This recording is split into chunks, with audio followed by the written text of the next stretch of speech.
একজন সাহাবী, তার নাম কায়েস ইবনে সিরমাহ, মনে থাকবে নি? কায়েস ইবনে সিরমাহ, কি নাম? ওনার নামটা মনে রাখবেন। এই তার কষ্টের দিকে লক্ষ্য রেখে আল্লাহ গোটা উম্মতের জন্য কিয়ামত পর্যন্ত রমজানের রোজার বিধান সহজ করে দিয়েছে। নাম কি? সিরমা। এই কায়েস ইবনে সিরমা তিনি রোজা ছিলেন। স্ত্রীর কাছে আসছে, আসার পর বললেন, হাল ইনদাকি তুআম, তোমার কাছে ইফতারি আছে? থাকলে আমাকে দাও। স্ত্রী জবাব দিলেন, লা ওয়ালাকিন আনতালিকু, ইফতারি নাই, তবে আমি যাইতেছি। আতলুবু লাকা, আমি দেখি আপনার জন্য কোনো কিছু ব্যবস্থা করে আনতে পারি কিনা।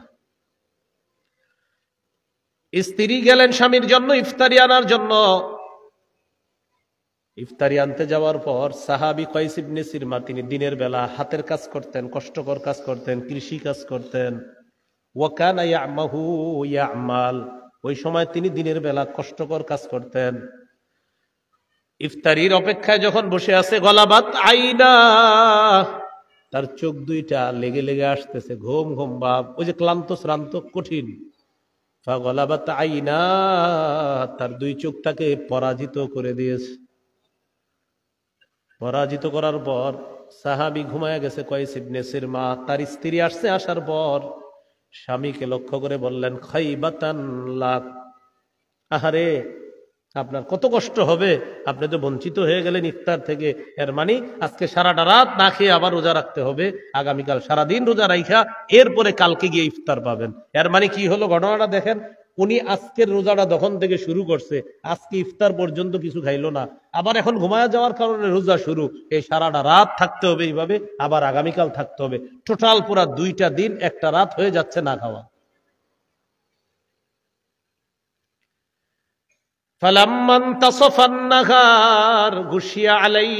পরের দিন যখন দিনের বেলা সূর্যটা উঠে যায়, যখন দ্বিপ্রহর হয়ে যায়, গুশিয়া আলাই, সাহাবী বেহুশ হয়ে গেলেন। বেহুশ হয়ে গেছে, প্রচন্ড খিদা, বেহুশ হয়ে গেছে, কিন্তু দেখেন রোজা ভাঙে না। সুবহানাল্লাহ। ফাযুকিরা যালিকা লিন-নবী সাল্লাল্লাহু আলাইহি ওয়াসাল্লাম, ঘটনাটি আল্লাহ রাসূলের কাছে যাওয়ার পর আল্লাহ তাআলা তখন কোরআনের সূরা বাকারার 187 নম্বর আয়াত নাজিল করে দেন। আল্লাহ তাআলা বলেন, কুলু ওয়াশরাবু হাত্তা ইয়াতাবায়ানা লাকুমুল খাইতুল আবিয়াদু মিনাল খাইতিল আসওয়াদি মিনাল ফাজ, তোমরা খাও পান করো,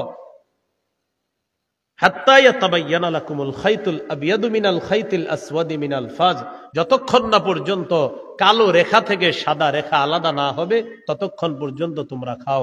এর মানে যতক্ষণ না পর্যন্ত সুবহে সাদেক স্পষ্ট না হবে, মানে ফজরের সময় হওয়ার আগ পর্যন্ত তোমরা খাও। ফজরের আগের সময়টা হলো আপনার কালো, এই কালো অংশ না যাওয়া পর্যন্ত তোমরা খাও। আমি আল্লাহ বিধান দিয়ে দিলাম, এখন আর রাতের বেলা ঘুমাইলেও আর রোজা শুরু হবে না, বরং ঘুমায়া ঘুমায়া অনেকক্ষণ পর সাহারির সময় উঠাও যদি কেউ খাও, বাস শুধু দেখবা ফজরের সময় হয়েছে কিনা, ফজরের সময় না হওয়া পর্যন্ত বাস খাও, কোনো সমস্যা নাই। একজন সাহাবীর কষ্টের প্রতি লক্ষ্য রেখে আল্লাহ কোরআনের আয়াত নাজিল করে গোটা উম্মতের জন্য বিধান সহজ করে দিচ্ছে। তাহলে নবী করিম সাল্লাল্লাহু আলাইহি সাল্লামের সাহাবায়ে কেরামের কত মর্যাদা, সুবহানাল্লাহ।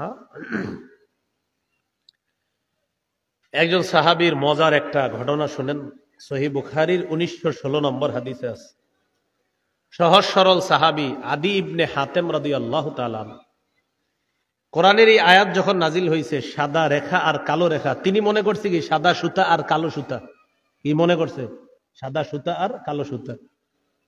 সাহাবী আদি রাদিয়াল্লাহু তাআলা আনহু বলেন, যখন এই আয়াত নাজিল হলো, আমাত্তু ইলা ইকালিন আসওয়াদা ওয়া ইলা ইকালিন আবিয়াদা, আয়াত নাজিল হওয়ার পর আমি একটা কালো সুতা নিলাম, একটা সাদা সুতা নিলাম, নেওয়ার পর ফাজআলতুহুমা তাহতা বিসাদাতি, সাদা সুতা আর কালো সুতা আমার বালিশের নিচে আমি রেখে দিলাম। সাদা সুতা কালো সুতা বালিশের নিচে রেখে দিলাম। ফাজআলতু আনজুরু, আমি রাতের বেলা একটু পর পর তাকাই, কই সাদা আর কালো সুতা তো আলাদা হয় না। সাদা সুতা কালো সুতা বালিশের নিচে রাখছে। আমি খালি একটু বর্বর দেখি যে সাদা সুতাটা কালো সুতা থেকে আলাদা হয়েছে কিনা। আলা ইয়াস্তাবিনু, না দেখি স্পষ্ট হয় না এখনো, সাদা সুতা কালো সুতা থেকে আলাদা অন্ধকারে দেখা যায় না। কত সহজ সরল সাহাবী। পরের দিন আমি আল্লাহ নবীর কাছে গেলাম, গিয়ে বললাম, ইয়া রাসূলুল্লাহ, রাতের বেলা আমার বালিশের নিচে দুইটা সুতা রাখলাম, একটা সাদা সুতা আর একটা কালো সুতা, কই আলাদা তো হয় না। নবীজি বললেন, বাবা তোমার বালিশ দেখি অনেক বড়। সুবহানাল্লাহ। নবী কি বললেন, তোমার বালিশ অনেক বড় দিয়ে বুঝাইলেন, মানে পুরা দুনিয়া তোমার বালিশের নিচে রেখে দিবা? আরে রাতের অন্ধকার স্পষ্ট কালো হওয়া সাদা হওয়া কি পুরা দুনিয়ার সাথে সম্পর্ক না? তোমার বালিশ দেখি অনেক বড়। নবীজি বললেন, বুঝো নাই তুমি, সেটা হলো সাওয়াদুল লাইলি ওয়া বায়াদুন নাহার, কালো রেখা আর সাদা রেখা দ্বারা আল্লাহ বুঝাইছেন। কালো দ্বারা উদ্দেশ্য হলো রাতের অন্ধকার, সাদা দ্বারা উদ্দেশ্য হলো আলো। সারা উদ্দেশ্য হলো কি? আলো, এটা বুঝাইছে। তুমি যখন দেখবা রাতের অন্ধকার থেকে আলো হবে আস্তে আস্তে, ফজরের সময় হয়ে যাবে, তখন পর্যন্ত সাহারি খাওয়া যাবে, খেতে পারবা, এটা আল্লাহ বুঝাইছে। ও আমার সাহাবী, সাদা সুতা কালো সুতা থেকে আলাদা হবে, এটা আল্লাহ বুঝান নাই। এই ছিল রাসূল সাল্লাল্লাহু আলাইহি সাল্লামের সহজ সরল সাহাবী। এটা বুখারী 1916 নম্বর হাদিস। রমজান মাসে রোজা রাখবেন কতক্ষণ? সুম্মা আতিম্মুস সিয়ামা ইলাল লাইল, রাত পর্যন্ত রোজা রাখবেন। কি পর্যন্ত? রাত পর্যন্ত।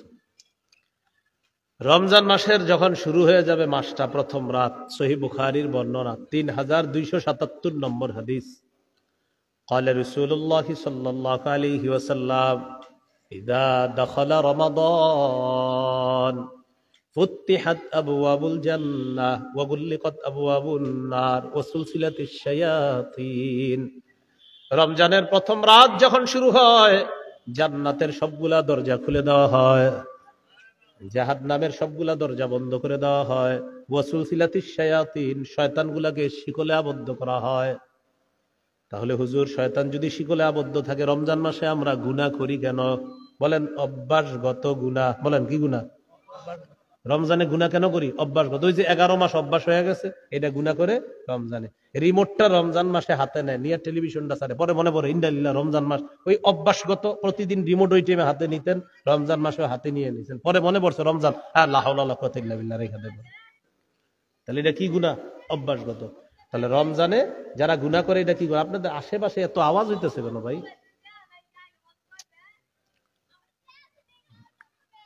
আল্লাহ মাফ করুন, আল্লাহ মাফ করুন, আল্লাহ মাফ করুন। আস্তাগফিরুল্লাহ, আস্তাগফিরুল্লাহ, আস্তাগফিরুল্লাহ। তো রমজান মাসে যখন রোজা শুরু হয়, জান্নাতের দরজাগুলা খুলে দেওয়া হয়, জাহান্নামের দরজা বন্ধ করা হয়, শয়তানকে আবদ্ধ করা হয়, শিকলে বন্দী করা হয়। এই হলো রমজান মাস।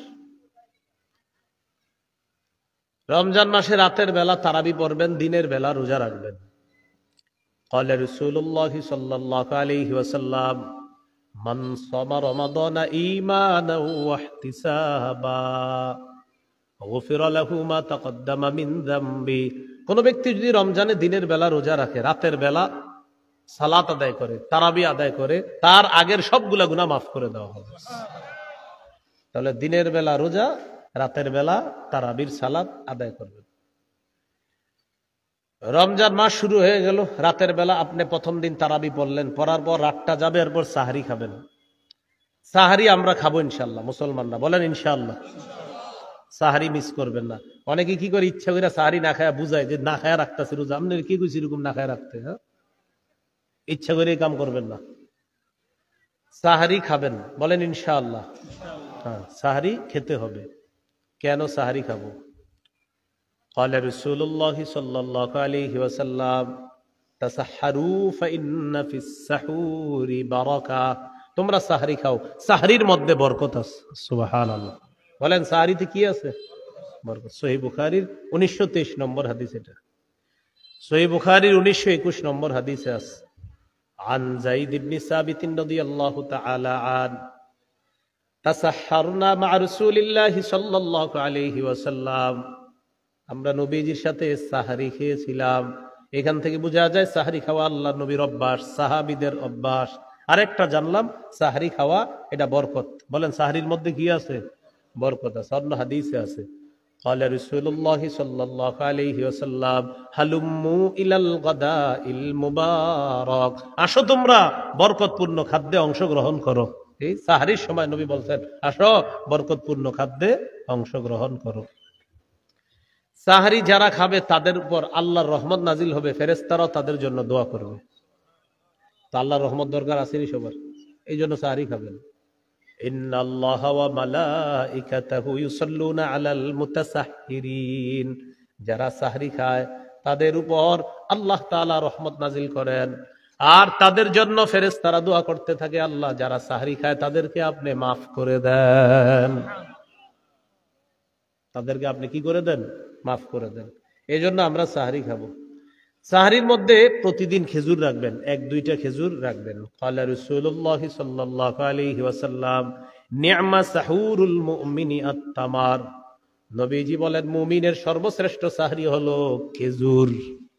খেজুর হলো মুমিনের সর্বশ্রেষ্ঠ একটা সাহরি। এই জন্য সাহরির সময় খেজুর রাখবেন, প্রতিদিন 1টা 2টা 3টা খেজুর রাখবেন, মিস করবেন না খেজুর। সাহরির সময় খেজুর রাখবেন। খেজুর পুষ্টিকর খাদ্য। সাহারি দেরি করে করবেন, ইফতারি তাড়াতাড়ি। ক্বালা রাসূলুল্লাহ সাল্লাল্লাহু আলাইহি ওয়াসাল্লাম আজ্জিলুল ইফতার ওয়া আখিরুস সাহুর, ইফতারি তাড়াতাড়ি করবা আর সাহরি বিলম্ব করে করবা। সাহরি একটু দেরি করে করবা আর ইফতারি একটু তাড়াতাড়ি করবা। মনে থাকবেন ইনশাআল্লাহ। আল্লাহ তৌফিক দান করেন। তাহলে সাহরি বরকতি খাদ্য, আর সাহরির মধ্যে খেজুর রাখা এটা সবচেয়ে একটা দামি খাদ্য। এই খেজুরটা সাহরির মধ্যে রাখার চেষ্টা করব, আল্লাহ তৌফিক দান করেন। এইগুলো আপনার আজকের দ্বিতীয় আলোচনা। 3 নাম্বার আলোচনা রমজানে রোজা রাখার ফজিলত। নাসাইর বর্ণনা। ক্বালা রাসূলুল্লাহ সাল্লাল্লাহু আলাইহি ওয়াসাল্লাম কুল্লু আমাল ইবনি আদম লাহু ইল্লাস সিয়াম ফাইন্নাহু লি ওয়া আনা আজজি বিহি।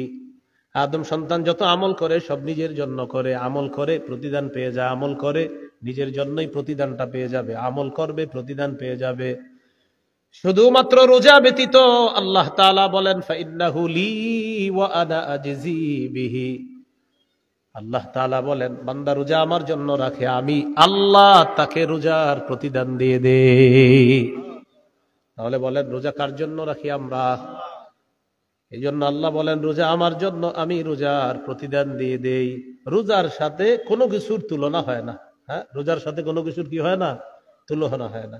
এক সাহাবী আল্লাহ রাসূলের কাছে গেলেন, যাওয়ার পর বললেন ইয়া রাসূলুল্লাহ, এমন একটা আমল আমাকে শিখায়া দেন যেটা আমি আপনার কাছ থেকে গ্রহণ করব। নবীজি বললেন আলাইকা বিস-সাওম ফাইন্নাহু লা মিসলা লাহু, তুমি রোজা রাখো, রোজার কোনো বিকল্প নাই। তুমি রোজা রাখো, রোজার কোনো বিকল্প নাই।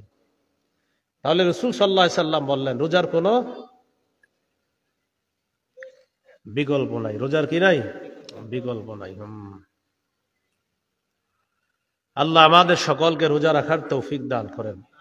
রোজা রাখবেন, সবাই রোজা রাখবেন, রোজা কেউ মিস করবেন না।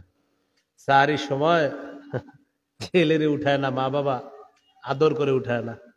বাবা ডাক দেয়, আম্মা বলে কি না থাক, ছোট মানুষ উঠায় না। 21 বছরের শিশুরে উঠায় না, স্বাস্থ্য নষ্ট হয়ে যাবে এই টেনশনে উঠায় না। আল্লাহ হেফাজত করেন। সাবধান, রোজা ছেড়েন না, রোজা ভুলেও ছেড়েন না, রোজা রাখবেন, সবাই রোজা রাখবেন। রমজান মাস আসলেই একদল অটো রুগীর আবির্ভাব হয়। তারা হলো হুজুর গ্যাস হয়, মানে গ্যাস হয় এটা হ্যাঁ হুজুরে বললে, হুজুর যদি বলে হ আপনার গ্যাস হয়, যে গ্যাস্ট্রিকের সম্পর্ক হুজুরের সাথে না ডাক্তারের সাথে? আরে বলেন না কার সাথে? ডাক্তারে গিয়ে সত্যি করে জিজ্ঞাসা করবেন, দিনদার ডাক্তারে, যে আসলে ডাক্তার সাহেব আমার কি গ্যাসের কারণে আমি রোজায় কোনো সমস্যা হবে? হ্যাঁ হুজুরে জিজ্ঞাসা করে, হুজুরে যেন বলে যে না আপনি রোজা রাখেন না। যারা রমজানে গ্যাস্ট্রিকের মাসালা জিজ্ঞাসা করে এর মধ্যে মনে রাখবেন 100 জন যদি জিজ্ঞাসা করে এর মধ্যে 95 জনের কোনো রোগ নাই। মানে সে মনে করে হুজুর যদি বইলা ফেলে আমি বাইচা গেছি। ভাই আপনি নিজে জানেন হুজুর বলবে, আপনার কথার উপর ভিত্তি করে হয়তো হুজুর মাসালা দিবে, মানে আপনি যা বলবেন উনি তো আলোকে মাসালা দিবে। আপনি তো জানেন আসলে কি আপনি গ্যাস্ট্রিকের রোগী কিনা, এটা আপনি ভালো করে জানেন। আর এগুলো ফাও কথা। রমজান মাসে অন্য মাসের চাইতে মানুষ অনেক ভালো থাকে, মুসলমানরা কি থাকে, ভালো থাকে। কয় কি গ্যাস্ট্রিক। রোজা রাখবেন, আল্লাহ আমাদের সকলকে রোজা রাখার তৌফিক দান করেন। রমজান মাসে রোজা রাখবো, এটা হলো এই হলো আজকে 3 নাম্বার আলোচনা, রোজার অনেক ফজিলত। রাসূলুল্লাহ সাল্লাল্লাহু আলাইহি সাল্লাম বলেন, আস-সিয়ামু জুন্নাতুন কা জুন্নাতি আহাদিকুম মিনাল কিতাল। লড়াইয়ের ময়দানে যেমন ঢাল থাকে তোমাদের ঢাল, রমজান জাহান্নাম থেকে বাঁচার ঢাল, রমজান জাহান্নাম থেকে মুক্তির ঢাল। মুক্তির কি ঢাল? জাহান্নাম থেকে মুক্তির ঢাল হলো রমজান।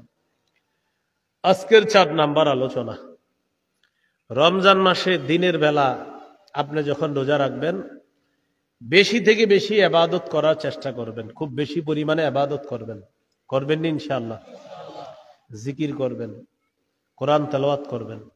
যদি কিছু করতে আপনি না পারেন, ঘুমায় থাকেন প্রয়োজনে। মনে করেন আপনি ইবাদত করতে করতে ক্লান্ত হয়ে গেছেন, বাস ঘুমান। এরপরেও কারো সাথে অনর্থক কথা বলবেন না। রাসূলুল্লাহ সাল্লাল্লাহু আলাইহি সাল্লাম বলেন, ফাইন সাববাহু আহাদুন, কোন রোজাদারের সাথে যদি কেউ ঝগড়া করে, ফাল্যাকুল, সেজন্য বলে দেয়, ইন্নুমরুন সাইম, ভাই আমার ঝগড়া করার সময় নাই, আমি রোজাদার। কেউ যদি রোজাদারের সাথে ঝগড়া করে, রোজাদার যেন এই কথা বলে, ইন্নিমরুন সাইম, আমি রোজাদার, আমি ঝগড়া করতে পারবো না, এই কথাটা যেন রোজাদার বলে দেয়। তাহলে আমরা কারোর সাথে কি করব না? ঝগড়া করব না। রাসূলুল্লাহ সাল্লাল্লাহু আলাইহি সাল্লাম বলেন, যে ব্যক্তি রোজা রাখে, ফালা ইয়ারফুস, সেজন্য রমজান বেলা কোনো অশ্লীল কাজকর্ম না করে, কোনো অশ্লীল কথা না বলে। তাহলে অশ্লীল কাজকর্ম করা যাবে না, অশ্লীল কথাও বলা যাবে না। আল্লাহ হেফাজত করেন। সূরা আনামের 151 নম্বর আয়াতে আল্লাহ বলেন, কুল তাআলাউ আতলু মা হাররামা রাব্বুকুম আলাইকুম আল্লা তুশরিকু বিহি শাইআ ওয়া বিল ওয়ালিদাইনি ইহসানা ওয়া লা তাকতুলু আওলাদাকুম মিন ইমলাক নাহনু নারযুকুকুম ওয়া ইয়্যাহুম ওয়ালা তাকরাবুল ফাওয়াহিশা মা যাহারা মিনহা ওয়া মা বাতান। তোমরা প্রকাশ্য অশ্লীলতা, গোপন অশ্লীলতার কাছেও যেও না। প্রকাশ্য অশ্লীলতা, গোপন অশ্লীলতার কাছেও যেও না। অন্য আয়াতে আল্লাহ বলেন, ওয়াদারু যাহিরাল ইসমি ওয়া বাতিনা, প্রকাশ্য পাপ ছেড়ে দাও, গোপন পাপ তোমরা ছেড়ে দাও। তাহলে প্রকাশ্য পাপ ছেড়ে দাও, গোপন পাপ ছেড়ে দাও। আল্লাহ আমাদেরকে প্রকাশ্য পাপ, গোপন পাপ থেকে হেফাজত করেন। এই হলো রমজান সম্পর্কে আলোচনা। আল্লাহ আমাদের সকলকে আমল করার তৌফিক দান করেন। আজকে কয় তারিখ? ফেব্রুয়ারি মাসের। কালকে, পরের দিন 14 তারিখ। ওই দিন লাইলাতুল বারাআত, ওই দিন দিবাগত রাতে কি লাইলাতুল বারাআত, ওই দিনই তো নাকি? আর কিছু আসেনি? লাইলাতুল বারাআত মানে দিনের বেলা, দিনের বেলা 14 ফেব্রুয়ারি, রাতের বেলা লাইলাতুল বারাআত। তো এই জন্য আপনারা সারাদিন ওই দিন যত উল্টা পাল্টা কাজ আছে কইরা রাতের বেলা বাস মাপ চাই নেবেন নাকি? আবার ওই দিন জুমার দিন। কিসের দিন? এরপরেও দেখবেন অসুস্থ মস্তিষ্ক সম্পন্ন কিছু ছেলে মেয়ে ওই পবিত্র দিনটাকেও কিভাবে অপবিত্র করার চেষ্টা করবে। এরকম চিন্তা ভাবনাগুলা বাদ দিয়ে দেন। সূরা বানী ইসরাঈলের 31 নম্বর আয়াতে আল্লাহ বলেন, ওয়ালা তাকরাবুজ জিনা, জিনার কাছেও যেও না, ইন্নাহু কানা ফাহিশা, এটা অশ্লীল, জিনার কাছেও তোমরা যেও না। সহিহ বুখারীর বর্ণনা 6612 নম্বর হাদিস, ক্বালা রাসূলুল্লাহ সাল্লাল্লাহু আলাইহি ওয়াসাল্লাম, ইন্নাল্লাহা কাতাবা আলা ইবনি আদম হাজ্জাহু মিনাজ জিনা আদরাকা যালিকা লা মাহালা। আল্লাহ তাআলা আদম সন্তানের উপর জিনার পরীক্ষা অবধারিত করে দিয়েছেন। এই পরীক্ষায় সবাই পড়বে, কোনো সন্দেহ নাই। ফাজিনাল আইনি আন-নজরু, চোখের জিনা হলো দেখা, ওয়াজিনাল লিসান আল মান্তিক, মুখের জিনা হলো কথা বলা, ওয়ান-নাফসু তামান্না ওয়া তাশতাহি, অন্তর কল্পনা করবে, এটা অন্তরের জিনা। মোবাইলে কথা বললেন, কানের জিনা। মুখের জিনা অন্তরে অনুভব করলেন, এটা অন্তরের জিনা। মোবাইলে আপনি SMS লেখলেন, এটা হাতের জিনা। তার সাথে দেখা করতে যাবেন, পা দিয়ে হেঁটে হেঁটে রওনা করবেন, পায়ের জিনা। কিসের জিনা? পায়ের জিনা। আল্লাহ হেফাজত করেন। তাহলে এই জিনাগুলার কাছেও যাওয়া যাবে না, এগুলার চিন্তা ভাবনাও করা যাবে না। মুমিনের ভালোবাসা হবে আল্লাহর জন্য, মুমিনের ভালোবাসা রসুলের জন্য, মুমিনের ভালোবাসা জিহাদের জন্য। কি বুঝে আসছেনি কথাটা? আল্লাহ তাআলা বলেন ওয়াল্লাযীনা আমানু আশাদ্দু হুব্বাল লিল্লাহ, যারা ঈমানদার তারা বেশি ভালোবাসে আল্লাহকে, আল্লাহর প্রতি তাদের সবচেয়ে বেশি ভালোবাসা। সূরা আলী ইমরানে আল্লাহ বলেন কুল ইন কুনতুম তুহিব্বুনাল্লাহ ফাত্তাবিউনি ইউহিব্বুকুমুল্লাহ। নবী আপনি বলেন তোমরা যদি আল্লাহকে ভালোবাসো তাহলে আমার অনুসরণ করো, ইউহিব্বুকুমুল্লাহ, যদি আমার অনুসরণ করো আল্লাহ তোমাদেরকে ভালোবাসবেন, ওয়া ইয়াগফির লাকুম যুনুবাকুম, তোমাদের গুনাহগুলো আল্লাহ মাফ করে দিবেন। এখন নবীজির ইত্তেবা কিভাবে করব? ক্বালা রাসূলুল্লাহ সাল্লাল্লাহু আলাইহি ওয়াসাল্লাম মান আহাব্বা সুন্নতি ফাকাদ আহাব্বানি ওয়া মান আহাব্বানি কানা মাই ফিল জান্নাহ। যে ব্যক্তি আমার সুন্নত ভালোবাসে, মহব্বত করে, সে আমাকে মহব্বত করে, যে আমাকে মহব্বত করে সে আমার সাথে জান্নাতে থাকবে। ক্বালা রাসূলুল্লাহ সাল্লাল্লাহু আলাইহি ওয়াসাল্লাম লা ইউমিনু আহাদুকুম হাত্তা আকুনা আহাব্বা ইলাইহি মিন ওয়ালিদিহি ওয়া ওয়ালাদিহি ওয়ান নাসি আজমাইন। নবী বলেন তোমাদের মধ্যে কোনো মানুষ ততক্ষণ পরিপূর্ণ ঈমানদার হতে পারবে না যতক্ষণ আমি নবী তার কাছে তার মা বাবা, তার আত্মীয় স্বজন, তার ভাই বোন, সারা পৃথিবীর সবার চাইতে বেশি প্রিয় না হব, ততক্ষণ পর্যন্ত তোমাদেরকেও পরিপূর্ণ ঈমানদার হতে পারবে না। তাহলে নবীকে সবচেয়ে বেশি ভালোবাসতে হবে যদি পরিপূর্ণ ঈমানদার হতে চাই। আল্লাহকে সবচেয়ে বেশি ভালোবাসতে হবে। সূরা তাওবা 24 নম্বর আয়াতে আল্লাহ বলেন কুল ইন কানা আবাউকুম, যদি তোমাদের মা বাবা, ওয়া আবনাউকুম, যদি তোমাদের সন্তান, ওয়া ইখওয়ানুকুম, যদি তোমাদের ভাই বোন, ওয়া আজওয়াজুকুম, যদি তোমাদের স্ত্রী, ওয়া আশিরাতুকুম, যদি তোমাদের পরিবার, ওয়া আমওয়ালুন ইখতারাফতুমুহা, যদি তোমাদের সম্পদ, ওয়া তিজারাতুন তাখশাউনা কাসাদাহা, যদি তোমাদের ব্যবসা, ওয়া মাসাকিনু তারদাউনাহা, যদি তোমাদের প্রিয় বাসস্থান, আহাব্বা ইলাইকুম মিনাল্লাহ, আল্লাহর চেয়ে বেশি প্রিয় হয়ে যায়, ওয়া রাসূলিহি, রাসূলের চাইতে বেশি প্রিয় হয়ে যায়, ওয়া জিহাদিন ফি সাবিলি, জিহাদের চাইতে বেশি প্রিয় হয়ে যায়, ফাতারাব্বাসু হাত্তা ইয়াতিয়াল্লাহু বিআমরি, তাহলে অপেক্ষা করো, আল্লাহ তাআলা গজবের অপেক্ষা করো, যে গজব আল্লাহ তোমাদেরকে দিবেন, বলি নাউযুবিল্লাহ। তাহলে ভালোবাসতে হবে বেশি আল্লাহকে, রাসূলকে, জিহাদকে। তো আমাদের ভালোবাসা কার জন্য? না, আপনি যদি 14 ফেব্রুয়ারি বলেন হুজুর আমি অমুকরে ভালোবাসি আল্লাহর জন্য, হ্যাঁ, এটা কিন্তু হবে না, এটা হলো গুনাহ। বলেন এটা কি? একটা যে মেয়ের সাথে আপনার দেখা দেওয়া হারাম, কথা বলা হারাম, তার এইগুলা বলা যে তারে ভালোবাসেন আল্লাহর জন্য, এই সমস্ত কথা, আর তার সাথে আপনি ওই যে ভয়ঙ্কর অপরাধ, প্রেম ইত্যাদি বিষয়গুলা, এগুলা হলো অপরাধ, এগুলা জিনা, এগুলা সঠিক কথা না, এগুলা কি কথা না, সঠিক কথা না। হ্যাঁ, মুসলমানকে আল্লাহর জন্য ভালোবাসা, এটা ব্যাপক। যেমন আমি আপনাদের সকলকে ভালোবাসি, আপনারা আমাকে ভালোবাসেন আল্লাহর জন্য, এটা হলো ভালোবাসা। কিন্তু ওই যে যেটা সেটা বলতেছেন, মানে এটা হলো ভালোবাসা, মানে ওই যে আপনার নোংরামি। তো নোংরামিটা কি ভালোবাসা? আরে বলেন এটা নাকি ভালোবাসা না নোংরামি? নোংরামির নাম ভালোবাসা কিভাবে হয়? এই জন্য হাদিসে আসছে মান আহাব্বা লিল্লাহ, প্রকৃতপক্ষে যে আল্লাহর জন্য কাউকে ভালোবাসে, ওয়া আবগাদা লিল্লাহ, আবার আল্লাহর জন্য ঘৃণা করে, ওয়া আ'তা লিল্লাহ, আল্লাহর জন্য দান করে, ওয়া মানা'a লিল্লাহ, আবার আল্লাহর জন্য দেয় না, দেয় আল্লাহর জন্য, আবার আল্লাহকে খুশি করার জন্য দেয় না। যেমন ভালো কাজে দান চাইছেন, দিয়ে দিছে, খারাপ কাজে চাইছে, দেয় না, তো দিল ভালো কাজে কার জন্য? আবার খারাপ কাজে যে দিল না সেটাও কার জন্য? ফাকাদ ইসতাকমালাল ঈমান, সে তার ঈমানকে পরিপূর্ণ করলো, সে তার ঈমানকে কি করলো? পরিপূর্ণ। তো এই যে কয়জন ওয়াজটা শুনতেছেন, আপনারা এই নোংরামিটা থেকে বেঁচে থাকেন, বাস। আপনি আরো 10 জনকে বলে দেন যে এটা নোংরামি, এটা অশ্লীলতা, এটা জিনা, এটা বেহায়াপনা। আল্লাহ আমাদেরকে হেফাজত করেন। সেই দিনকে কেন্দ্র করে আমাদের মেয়ে যারা আছে, আপনি আপনার সন্তান, আপনার মেয়েটাকে আপনি ঘরে আটকে রাখেন, আপনার বোনকে আপনি ঘরে আটকে রাখেন। কেন? ক্বালা রাসূলুল্লাহ সাল্লাল্লাহু আলাইহি ওয়াসাল্লাম আল মারআতু আওরাতুন ফাইযা খারাজাত ইস্তাশরাফাহা শাইতান। কোন মেয়ে যখন রাস্তায় বের হয়, মেয়ে হলো ঢেকে রাখার জিনিস। একটা মেয়ে যখন রাস্তায় বের হয়, ইস্তাশরাফাহা শায়তান, শয়তান তাকে অন্যদের কাছে মোহনীয় রূপে, মোহনীয় ভঙ্গিতে উপস্থাপন করে। শয়তান অন্যদেরকে খোঁচা মারে যে মেয়েটার দিকে তাকাও, তাকে মোহনীয় রূপে উপস্থাপন করে অশ্লীলতার মধ্যে যুবকদেরকে ফেলার জন্য ফাঁদ পাতে শয়তান। তাহলে নারী হলো ঢেকে রাখার জিনিস, নারী পর্দার বাহিরে যাওয়ার জিনিস না। তাহলে এই অশ্লীলতা থেকে আমরা আমাদের সমাজকে হেফাজত করতে হবে।